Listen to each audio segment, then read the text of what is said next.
भागहरू बाहिरिरहेको छ त्यो भागका साथ श्वास छोड्नु होला ल।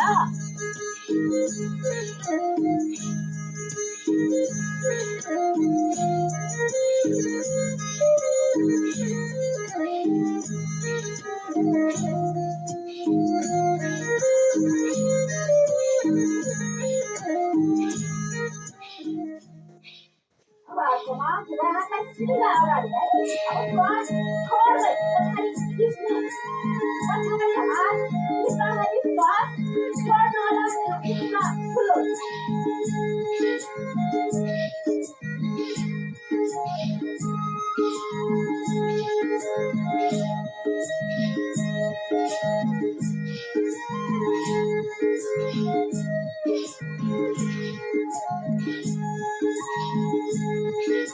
श्वास छोड्ने मात्र होला है।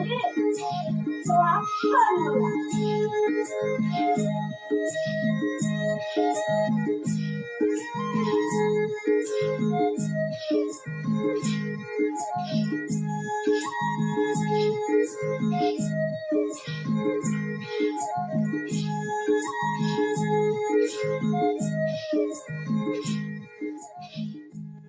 अब अर्कोमा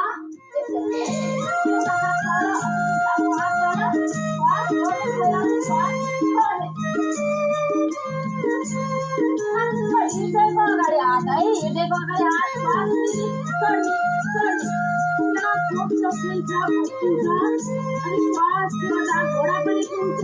कम्मरको भाग अलिकति पेट पनि कुम्चिनु पर्छ ल। कम्मरको भाग कुम्चिँदा पेट पनि कुम्चिन्छ।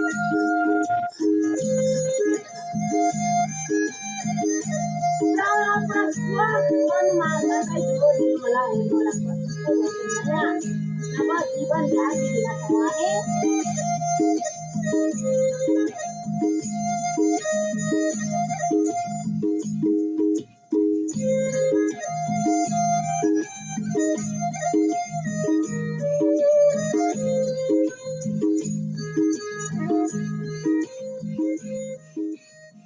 अब अर्कोमा ठ्याक्क हृदयको अगाडि हात।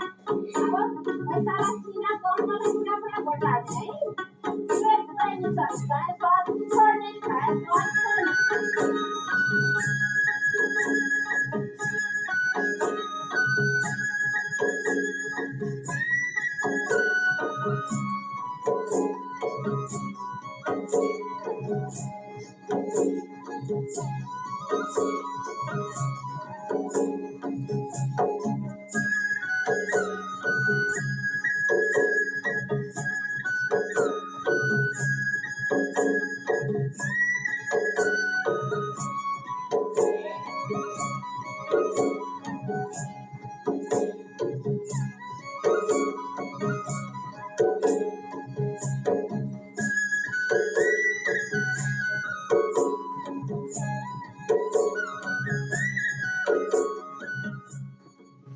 अब अर्कोमा कम्मरमा हात।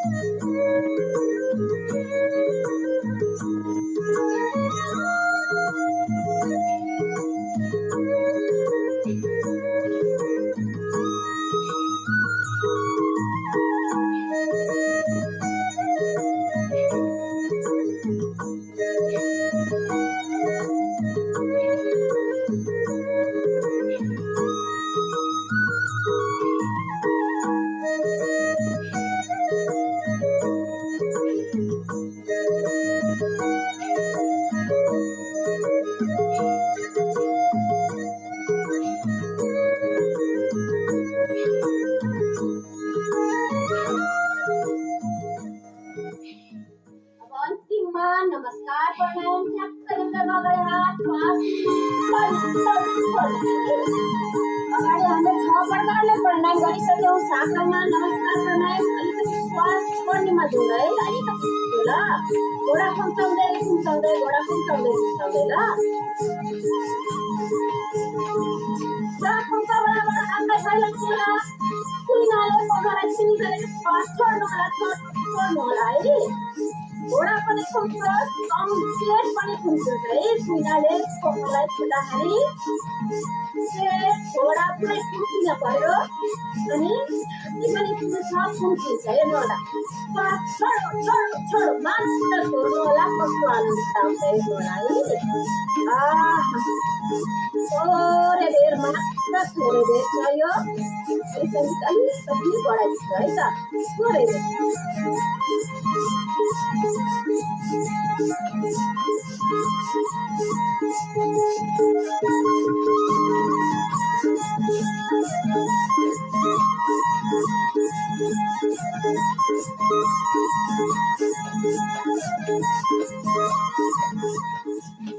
बिस्तारै बिस्तारै गतिलाई घटाउँदै घटाउँदै घटाउँदै घटाउँदै लैजानु होला।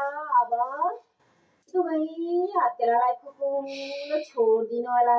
शरीरलाई चाहिँ स्थिर राख्नु होला, शिथिल छोडिदिनु होला दुवै नैनभन्दा। हेरौँ त, अब हेरौँ पुरै शरीरभरि त्यो तरङ्गको अनुभूति, ऊर्जा जागरण ध्यान विधिले पुरै ऊर्जा जागेको छ। हेर्नु होला, पुरै शरीरमा तरङ्गको अनुभूति भइरहेको छ। विचार सुन्ने कोष कोषमा प्राण ऊर्जा पुगेको छ, आनन्द आएको छ। हेरौँ त, कहाँ रहेछ आनन्द, खुसी, उमङ्ग।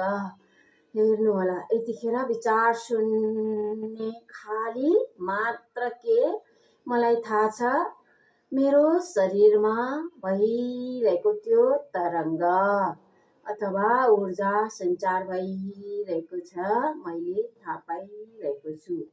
अब म यतिखेर केवल थाहा पाउनेवाला बनेको छु। अरू मलाई केही थाहा छैन। बाहिर हल्ला होस्, आवाज आओस्, गाडीको, मानिसको, कुकुरको, जे आए पनि मलाई अब छोएको छैन। बाहिरबाट कडा भन्नु छ, भित्र चाहिँ कोमल पवित्र हुनु छ। हेर्नु होला, अब बाहिरीको कुराले मलाई प्रभाव पारेको छैन, मात्र आनन्द। श्वासको गति लामो गहिरो भएको छ, विचार सुन्ने आनन्द बढेको छ। हेरौँ त, थाहा पाउनु होला, चिन्नु होला, बुझ्नु होला ल। त्यसैले त जीवन विज्ञान, आफूलाई बुझ्नु, आफूलाई चिन्नु, आफूलाई अनुभूति गर्नुको विज्ञान छ यहाँ। बिस्तारै अब सहज अवस्थामा लामो गहिरो श्वास लिँदै लिँदै फर्किनु होला ल। बिस्तारै आँखा खोल्नु होला, मुसुक्क मुस्कुराउनु होला। अब बिस्तारै घोडा टेक्दै टेक्दै सक्नुहुन्छ वज्रासनमा बसौँ, सक्नुहुन्छ वज्रासनमा बस्नु होला ल। अब हामी अर्को विधिमा प्रवेश गर्छौँ। सक्नुहुन्छ यसरी घोडा मारेर बसौँ, सक्नुहुन्न, घोडामा समस्या छ भने सुखासन अथवा फैलाएर पनि राख्न सक्नुहुन्छ। सक्नुहुनेले मात्र यसरी बस्नुभयो भने घोडा खुम्चिँदा हाम्रो ऊर्जालाई जगाइसकेको छौँ, हामीले ऊर्जा जागरण गरिसकेको छौँ। ऊर्जा तल बग्न पाउँदैन, माथि नै बग्छ अनि आनन्दमा जान्छौँ। अनि यसरी बसेर हामी अस्मिनी क्रियामा अपान मुद्रा, अस्मिनी क्रिया है। मुद्रा चाहिँ अपान, यो सैली औँला, माझी औँला, बुढी औँलालाई टक्क जोड्ने, छुने मात्रै ल। यहाँ छुँदाखेरि तरङ्गको अनुभूति होस्, केही चलेको जस्तो त्यो। अब सजिलोसँग घोडा माथि राख्ने। अब क्रिया चाहिँ के, अस्मिनी। अस्मिनी क्रिया भन्ने बित्तिकै घोडाले मलमूत्र विसर्जन गरिसकेपछि यो खुम्चाउँछ नि मलद्वारलाई, त्यसरी नै हामीले पनि मलद्वार र मूत्रद्वारलाई यसरी ओम ओम ओम है। सद्गुरुदेवको वाणीमा यहाँ ओम ध्वनि बज्छ, सद्गुरुदेवको ऊर्जा आशीर्वाद पनि बर्सिरहेको हुन्छ। त्यो वाणी सँगसँगै त्यो ध्वनिलाई पकड्दै पकड्दै हामी अगाडि बढ्छौँ। ध्वनि कतै बिचमा बिग्रियो भने एकछिन रोकिनु होला, फेरि ध्वनिलाई पकड्नु होला ल। अब मैले सङ्गीत बजाउँछु, सुरु गरौँ। मेरुदण्ड सिधा, वज्रासनमा बस्नुभयो भने मेरुदण्ड पनि सिधा भइसकेको हुन्छ।